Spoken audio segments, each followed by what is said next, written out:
लेकिन test number 20 2025 के अंतर्राष्ट्रीय रेंजर पुरस्कार के बारे में बताना है। रेंजर जो IUCN के द्वारा जारी किया जाता है, इसे अबू धाबी में प्रदान किया जाता है। IUCN जो है वो रेड डाटा बुक जारी करता है, हेडक्वार्टर स्विट्जरलैंड में है। तो स्पार्क 4.0 किसके द्वारा घोषणा किया? स्पार्क 4.0 केंद्रीय मंत्रालय ग्रामीण स्वास्थ्य मंत्रालय ग्रामीण स्वास्थ्य विभाग के लिए स्पार्क 4.0 लाया गया। आयुष मंत्रालय के द्वारा आयुष मंत्रालय ही योग महू लाया। योग महू जो है आयुष मंत्रालय के द्वारा लाया गया। गृह मंत्रालय सहकारिता जो है वो अमित शाह के पास है अभी। भारत फुल CBI के द्वारा गृह मंत्रालय मिल के लाया है। जो लिप्स 2025 है ये RBI के द्वारा लॉन्च किया गया। ये लॉजिस्टिक प्रदर्शन से संबंध है कि ये RBI के द्वारा लॉन्च किया गया लॉजिस्टिक प्रदर्शन से लिप्स 2025।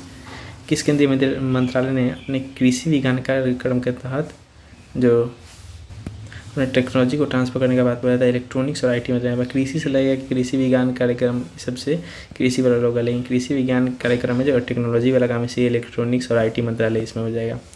IUCN जो है रेड लिस्ट जारी करके बताया है। हुडेल सील को असुरक्षित से लुप्त प्राय में कर दिया है। हुडेल सील जो है उसको असुरक्षित से लुप्त प्राय में कर दिया है।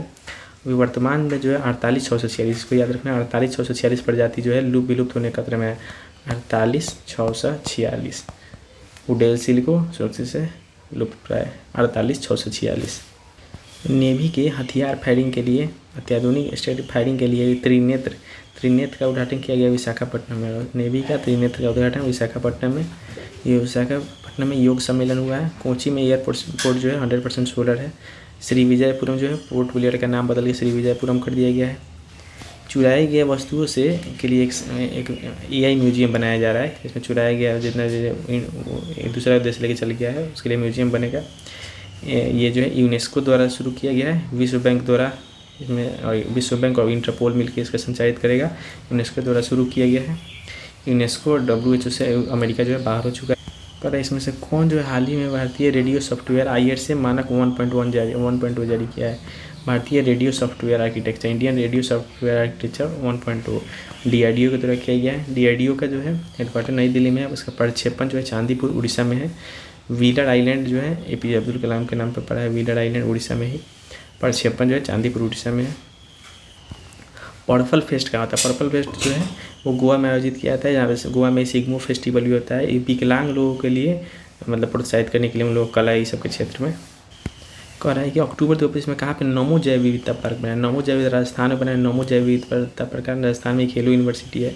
हरियाणा के फरीदाबाद में सूरज कुंड मेला लगता है, इसमें सहायक राज्य है MP और उड़ीसा। उसके बाद AI पार्क है छत्तीसगढ़ में। खिलौना पार्क है गांधीनगर में। जनजातीय पार्क है रांची में। खिलौना पार्क गांधीनगर में, AI पार्क छत्तीसगढ़ में। राजस्थान में खेलो यूनिवर्सिटी, राजस्थान में नमो जैव विविधता बायोडाइवर्सिटी पार्क लगा है राजस्थान में। कहा है कि जो लॉन्च किया गया UMI unified market interface, unified market interface RBI के द्वारा लॉन्च किया गया है। इसे टोकन दिया जाएगा, टोकन ये सब दिया जाएगा, इसी के द्वारा टोकन के थ्रू काम होगा इससे, इसलिए केवल दूसरा सही है। भारत का पहला multi feed compressed biogas CBG जो है उसका उद्घाटन काम महाराष्ट्र में किया गया। यह यूनिवर्सिटी महाराष्ट्र वेब्स मुंबई में हुआ है। इसका उद्घाटन मोदी के वेब सम्मेलन भी मुंबई महाराष्ट्र में हुआ था, महाराष्ट्र के मुंबई में। यह यूनिवर्सिटी महाराष्ट्र में। मल्टी फीड कंप्रेस्ड बायोगैस भी महाराष्ट्र में ही है। अरे सक्षम के बारे में बताना है। सक्षम क्या है? सक्षम जो है ड्रोन है, सैनिटाइजेशन ड्रोन कहा जाता है इसको BEL और गाजियाबाद के BEL जो गाजियाबाद उसके सहयोग से बनाया गया BEL के। इसका मेन तो TBS में जो है हवाई क्षेत्र की सुरक्षा सुनिश्चित करना काम है इसका सक्षम का। MOI भारत राष्ट्रीय सेवा योजना पुरस्कार 2022 किसके द्वारा प्रदान किया गया? MOI भारतीय राष्ट्रीय सेवा योजना 2022-23 युवा मामले और खेल मंत्रालय द्वारा MOI को किया गया है, युवा मामले और खेल मंत्रालय द्वारा। फोर्ब्स इंडिया के तहत लीडरशिप अवार्ड 2025 उसको मिला है। लीडरशिप अवार्ड मिला है जय शाह को लीडरशिप अवार्ड मिला फोर्ब्स इंडिया की तरफ से। महासाकी काशीवाड़ा को मिला एबल अवार्ड काशीवाड़ा को। दलाई लामा को मिला है gold mercury award Dalai Lama को। राम सुतार को स्टैच्यू ऑफ यूनिटी के लिए महाराष्ट्र भूषण मिला है। स्टैच्यू ऑफ यूनिटी बनाए थे। कौन सा मिला इसमें से गलत है? 86वां नदी आयोग का बैठक कलकत्ता में। नदी के आयोग का बैठक कलकत्ता में। वेब सम्मेलन मुंबई में। जल स्थिरता सम्मेलन नई दिल्ली में। सस्टेनेबल डेवलपमेंट का जो है नई दिल्ली में हुआ है। सस्टेनेबल डेवलपमेंट का नई दिल्ली में हुआ है। वाटर वाला भी नई दिल्ली में ही हुआ है। शहरी G20 और शहरी और व्यापार निवेश कार्य बैठक कौन करेगा? G20 जितना भी होता है सब एक के देश में होता था। अभी साउथ अफ्रीका में हो रहा है, 2023 में इंडिया में होता है, उसके बाद ब्राज़ील में, भी साउथ अफ्रीका में हो रहा है, साउथ अफ्रीका में हो रहा है, अमेरिका में हो रहा है। और महिला समृद्धि योजना 2025 का संबंध किससे है? इसका शुरुआत कब किया गया? महिला समृद्धि योजना जो है दिल्ली में किया गया 8 मार्च को। 2025 से महिला समृद्धि योजना को दिल्ली में। PM युवा 3 कार्यक्रम के बारे में बताना है। इस योजना के तहत 50,000 रुपये जो है माई गवर्नमेंट ऐप के जरिए 6 महीने के लिए दिया जाएगा। 50,000 रुपये। इसमें 30 साल से कम आयु के लेखकों को प्रोत्साहित किया जाएगा। PM युवा 3 में 30 साल से कम आयु के लेखक के लिए है। प्रधानमंत्री सूर्य घर मुफ्त बिजली योजना का लाभ में सबसे ऊपर रहा महाराष्ट्र और 2 नंबर पर गुजरात। सबसे 1 नंबर पर सूर्य बिजली में महाराष्ट्र, 2 नंबर पर गुजरात। विकास दर में 1 नंबर कर्नाटक, 2 नंबर बिहार। मध्य प्रदेश, उड़ीसा जो है सहयोगी है सूरजकुंड मेला में। इसमें मैचिंग करना है। निसार उपग्रह, नासा और इसरो मिलकर ल्यूपेक्स जो है इंडिया और जो वही जाक्सा और इसरो इंडिया और जापान मिलकर पंच मिशन जो है नासा का पंच मिशन लाइफ जो है COP26 2021 में जब मिशन लाइफ लाया गया। किस वर्ष में 2025 में सही पहचान करना है। भारतीय ग्रामीण महिलाओं को सशक्त बनाने के लिए ग्रामीण विकास मंत्रालय ने संयुक्त राष्ट्र विकास परिषद से समझौता किया। भारतीय ग्रामीण महिलाओं को और मजबूत बनाने के लिए ग्रामीण विकास मंत्रालय पार्टनरशिप किया UN के विकास परिषद से। फीफा 2026 जो है 3 गो देश पर बैन लगाया है। रूस, पाकिस्तान और कांगो पर फीफा 2026 जो है 3 देशों पर प्रतिबंध लगा दिया है। रूस, पाकिस्तान और कांगो पर फीफा लगाया है बैन। जैसे कौन से मिलान के संबंध में मिलान जो है सही है? अल्फ्रेड चक्रवात था ऑस्ट्रेलिया में। सज्जनगढ़ अभ्यारण्य जो है राजस्थान में, उड़ीसा में नहीं है। सज्जनगढ़ जो है वो राजस्थान में है। Fit India icon Ayushmann Khurrana बनाया। फिट इंडिया का आइकॉन आयुष्मान खुराना को। शिष्टाचार दस्ता जो है नई दिल्ली पुलिस का शिष्टाचार दस्ता नई दिल्ली का। हरित अपशिष्ट प्रसंस्करण इंदौर पुलिस का।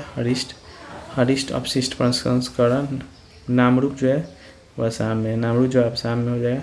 बिहार स्थापना 2025 जो है 113वां मनाया गया। बिहार स्थापना दिवस 113वां। Alfred Australia. Fit India icon Ayushmann Khurrana. शिष्टाचार जो है नई दिल्ली। नामरूप असम हो गया। बिहार स्थापना दिवस का 113वां मनाया गया। विश्व खुशहाली सूचकांक में शीर्ष देश है Finland, Denmark, Iceland. FDI Finland, Denmark, Iceland. India जो 118वां नंबर पर खुशहाली में। भारत में वनतारा एनिमल रेस्क्यू पे था जामनगर और गुजरात में वनतारा। हाल ही में अटल बिहारी वाजपेयी संस्थान का उद्घाटन कहा गया। अटल बिहारी वाजपेयी का मॉरिशस में किया गया। अटल बिहारी संस्थान का। प्रयागराज में क्या लगा था? महाकुंभ। अल्फ्रेड पार्क में चंद्रशेखर आजाद अपने गोली में अल्फ्रेड पार्क नाम है। और यहाँ पर कलाग्राम भी वहीं पे प्रयागराज। सौर्य वेदनम उत्सव बिहार में होता है। सौर्य वेदनम बिहार में। तवी जो है जम्मू कश्मीर, जम्मू तवी से तवी वहीं पर हो गया। हेरात भी वहीं होता है। हेरात फेस्टिवल भी वहीं पर होता है। चपचार कूट त्यौहार मिजोरम। चपचार मिजोरम में। सौर्य वंदनम जो है बिहार में। लूनर पोलर लूपेक्स के संदर्भ में बताना है। यह भारत जापान के बीच जो है चंद्रमा पर मिशन किया गया। जाक्सा जो है इसका रोवर बनाएगा। इसरो लैंडर और जाक्सा जो है रोवर। हालांकि इसरो रो से ख़त्म हो रहा है लेकिन फिर भी लैंडर बनेगा। लैंडर और जाक्सा जो है रोवर बनाएगा। भारत नेपाल का जो अंतर्राष्ट्रीय सम्मेलन हुआ था उसके बारे में बताना है। ये काठमांडू में आयोजित हुआ था। काठमांडू में, नई दिल्ली में नहीं। नेपाल भारत वाला काठमांडू में हुआ था। 3 दिवसीय सम्मेलन था। केवल दूसरा सही है। इसमें से बताना है। 23 में से कह रहा है पहला ऑप्शन है। अप्रैल 2024 में भारत ने फिलीपींस को ब्रह्मोस सुपर बेचा है। सही बात है। इंडिया और रूस मिलकर ब्रह्मोस बनाया था। क्रूज मिसाइल है।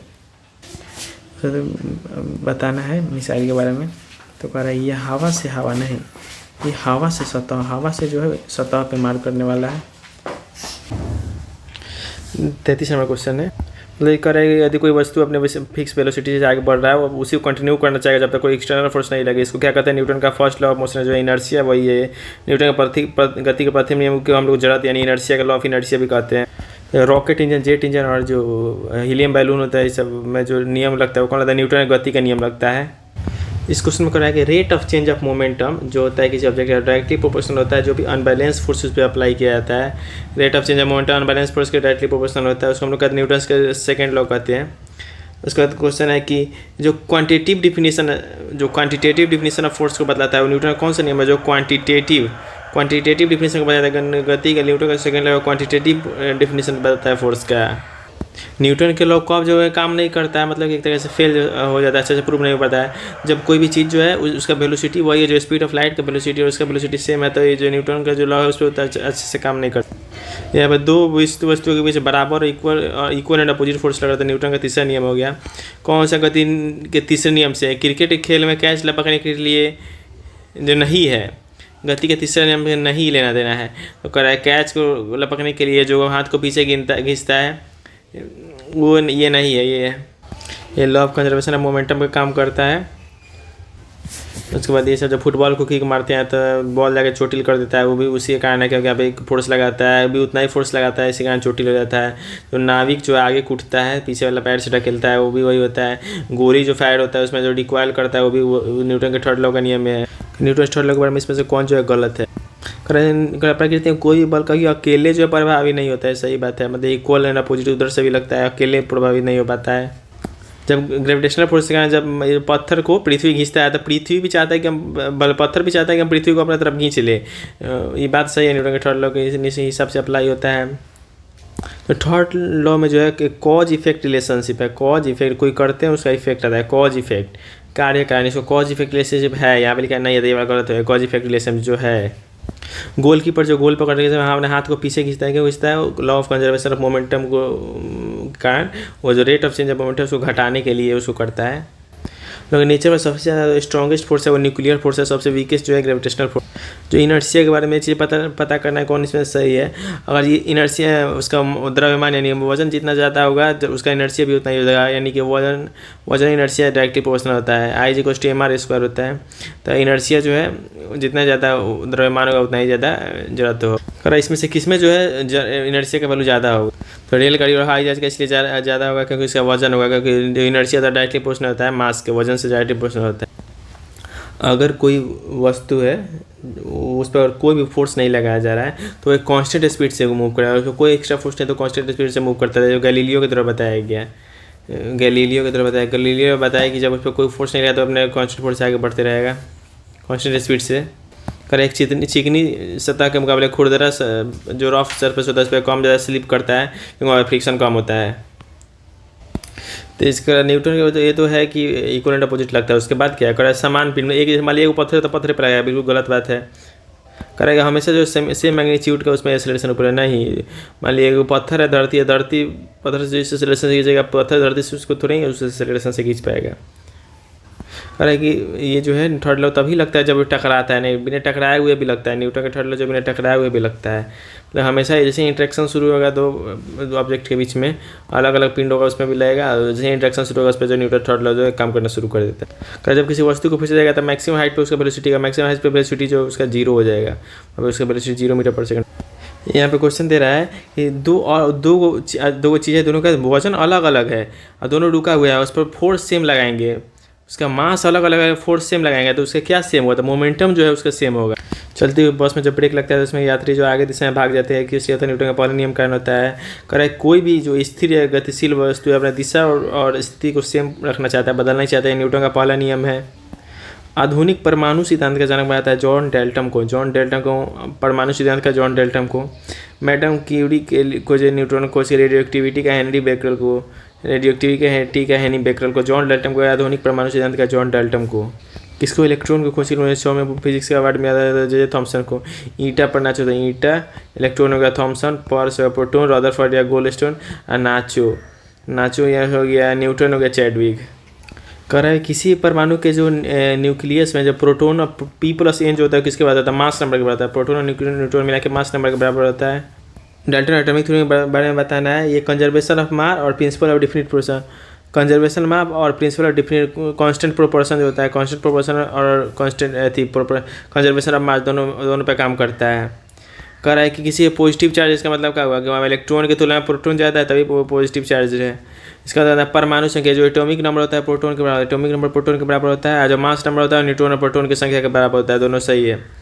डाल्टन सबसे पहले जो सिंबल का यूज़ किए, जितने भी एलिमेंट्स हैं उनके लिए सिंबल का यूज़ किया, जैसे ये जो हाइड्रोजन का था ऐसे करके डाल्टन सिंबल का यूज़ किया। 10⁻10 मीटर जो है वो हाइड्रोजन का परमाणु है। पोटेशियम का जो लैटिन नाम उसका नाम है कैलियम। पोटेशियम जो केस लिखा है क्योंकि उसका जो लैटिन नाम है वो कैलियम है। तो कौन सा परमाणु के बारे में सही नहीं है। इसमें कह रहा है कि 2 तत्वों के परमाणु ऐसे सेम होते हैं, बिल्कुल गलत है। तो परमाणु का साइज होता है 10⁻10 मीटर के साइज में होता है। परमाणु का आकार बहुत छोटा होता है।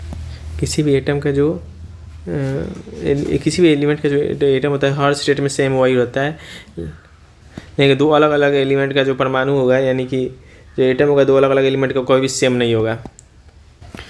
ऐसे कहा जाता है कि मान लीजिए एक एलिमेंट है तो उसका एटम हर जगह सेम ही होगा। एक एलिमेंट का एटम हर जगह से किससे गलत होता है? आइसोटोप से। आइसोटोप से जो है गलत हो गया। जैसे 1H हाइड्रोजन का नहीं होता, वो ड्यूट्रियम ट्रिटियम का खोज हो गया, तो उसे पता चला कि नहीं एलिमेंट का एटम हर जगह सेम नहीं होगा, आइसोटोप से गलत बात हुआ है। Different atomic number but same mass number. Mass number same होगा तो आइसो बार होगा। मास नंबर तो सेम माल हो जाएगा आइसोबार्स होगा। मास नंबर सेम होगा, बार होगा। वैसे को बताना है इसके बैलेंस इलेक्ट्रॉन, जिसमें से एक ही बैलेंस इलेक्ट्रॉन होता है। लिथियम सोडियम पोटेशियम में लीना करब, उसमें सब बैलेंस इलेक्ट्रॉन वहाँ नहीं होगा। न्यूक्लियर पावर स्टेशन में किसको फ्यूल के रूप में किसको यूज जाता है? ऑप्शन के हिसाब से पिच ब्लेंड को यहाँ पे यूज जाता है, पिच ब्लेंड को। न्यूक्लियर रिएक्टर होता है इसमें क्या होता है? अनकंट्रोल न्यूक्लियर फ्यूजन या विखंडन होता है। फ्यूजन तो अनकंट्रोल न्यूक्लियर फ्यूजन होता है वहाँ पे। कौन जो positively charge radio active element जो निकलता है, जो पॉजिटिवली चार्ज होता है उसको अल्फा कहा जाता है, पॉजिटिवली चार्ज। इसमें से कैंसर के लिए किसका उपयोग किया जाता है? कोबाल्ट का यूज़ किया जाता है। कोबाल्ट का आइसोटोप को यूज़ किया जाता है कैंसर के ट्रीटमेंट के लिए। मेटास्टेटिक बोन कैंसर को यूज़ करने के लिए किसी अंदर मेटास्टेटिक बोन कैंसर के लिए स्ट्रोन बोन कैंसर के लिए। फास्फोरस का यूज़ किया जाता है ब्लड कैंसर के लिए। फास्फोरस 32 का यूज होता है ब्लड कैंसर के लिए। फास्फोरस 32 का। कार्बन 14 डेटिंग होता है। फॉस्फोरस पाया जाता है। आयोडीन 131 जो घेंगा के लिए होता है। इसमें सबसे पहले किसका खोज हुआ, इसके बाद किसका खोज हुआ, इसको बताना होता है। तो सबसे पहले इलेक्ट्रॉन का खोज हुआ, प्रोटोन का खोज हुआ, प्रोटोन का खोज हुआ, न्यूट्रॉन का खोज हुआ, तो पाई मेसन का खोज हुआ। इलेक्ट्रॉन, प्रोटॉन, न्यूट्रॉन के बाद पाई मेसन का खोज। एक पदार्थ को हम लोग जो अलग अलग कर सकते हैं, भाई बात है, पदार्थ कर सकते हैं, एटम वगैरह को नहीं कर सकते हैं, एक सिंगल एलिमेंट को नहीं कर सकते हैं। अगर घुले हुए सोडियम क्लोराइड है उसको हम लोग वाष्पीकरण से वेपराइजेशन से हम लोग अलग कर सकते हैं। दोनों के दोनों सही है। जैसे कौन सा जो है गलत है? किसी मैटर का जो कौन है उसका मॉलिक्यूल्स है वो स्थिर अवस्था नहीं है, वो कांस्टेंट मूवमेंट करते रहते हैं इधर से उधर। पदार्थ कौन बहुत छोटे होते हैं, सही बात है। एक दूसरे को इंटरमोलिकुलर फोर्स लगाते हैं, सही बात है। उनकी इंटरमोलिकुलर स्पेस होता है, ये भी सही बात है। जैसे जैसे एल्टीट्यूड बढ़ता है वैसे पानी का बॉइलिंग टेम्परेचर जो है घटता है। बढ़ने के साथ बॉइलिंग पॉइंट जो है घटता है, हाइट बढ़ने के साथ बॉइलिंग पॉइंट घटता है। कौन किसका खोज किया? तो गोल्डस्टीन या रदरफोर्ड प्रोटॉन में आता है, चैडविक आता है न्यूट्रॉन में, थॉमसन आता है इलेक्ट्रॉन में, जॉन डाल्टन आता है परमाणु सिद्धांत में, न्यूक्लियर में जॉन डाल्टन। कह रहा है कि जितने भी मैटर हैं वो बहुत छोटे छोटे पार्टिकल से बने हैं, बात सही है। दूसरा ऑप्शन कह रहा है कि जो अलग अलग एलिमेंट होते हैं सभी के मास जो है अलग अलग होता है, केमिकल प्रॉपर्टीज भी अलग अलग एलिमेंट का अलग अलग वजन, अलग अलग केमिकल प्रॉपर्टी देता है, सही बात है। एक ही जैसा रहता है तो फिर अलग अलग होने का जरूरत ही क्या है? जितने भी एलिमेंट है, जो रिलेटिव नंबर होता है किसी भी एटम का एक कंपाउंड है वो अलग अलग हो सकता है। जो रिलेटिव नंबर है बिल्कुल अलग अलग हो सकता है। इसमें से कौन गलत है? कह इसमें कह रहा है कि mass number same, atomic number अलग अलग हो सकता है, बिल्कुल सही बात है। उसी को तो आइसोबार कहते हैं। इसमें कह रहा है कि अगर एटम का कोई भी रूप लीजिए उसमें प्रोटॉन का नंबर सेम होगा, बिल्कुल प्रोटॉन का नंबर सेम होगा तभी तो एटॉमिक नंबर सबका सेम होगा। मास नंबर अलग हो सकता है। नंबर ऑफ न्यूट्रॉन जो है वो भी हमेशा सेम रहेगा, सही बात है। नंबर ऑफ न्यूट्रॉन और प्रोटॉन नहीं बदलता है, इसको डोनेट भी नहीं किया जा सकता है। सिर्फ इलेक्ट्रॉन के नंबर को बढ़ घट सकता है। न्यूट्रॉन और प्रोटॉन के उस एलिमेंट को किसी भी रूप में लीजिए उसका हमेशा नंबर सेम रहेगा। इसमें हो गया कि मास नंबर से एटॉमिक नंबर डिफरेंट हो सकता है। इसका आंसर जो है गलत है। इसका आंसर होगा कि इसमें लिख रहा है कि हमेशा जो नंबर ऑफ न्यूट्रॉन सेम होगा, गलत होगा। ये तो सही है, क्योंकि यहाँ पे दिख रहा है कि आइसोटोप यही तो होता है। कह रहा है कि एक एटम का एक एलिमेंट होगा उसका अलग अलग मास नंबर हो सकता है, तो है नहीं। हाइड्रोजन का ड्यूटेरियम है 1s1 है, 1s2 है, 1s3 है। यहाँ पे एटॉमिक नंबर तो सेम ही है और लेकिन मास नंबर अलग अलग रहता है, इसी को तो आइसोटोप कहते हैं। लेकिन यहाँ पे नंबर ऑफ न्यूट्रॉन हमेशा सेम नहीं होता है, नंबर ऑफ प्रोटॉन हमेशा सेम होता है, नंबर ऑफ न्यूट्रॉन हमेशा सेम नहीं होता है। जो आइसोटोप में नंबर ऑफ न्यूट्रॉन्स ही अलग अलग होता है, प्रोटॉन तो हमेशा सेम ही होता है, नंबर ऑफ न्यूट्रॉन अलग कारण ही आइसोटोप्स होता है। तो ये वाला जो है गलत होगा कि न्यूट्रॉन की संख्या हमेशा सेम होता है, न्यूट्रॉन के नंबर से आइसोटोप होता है।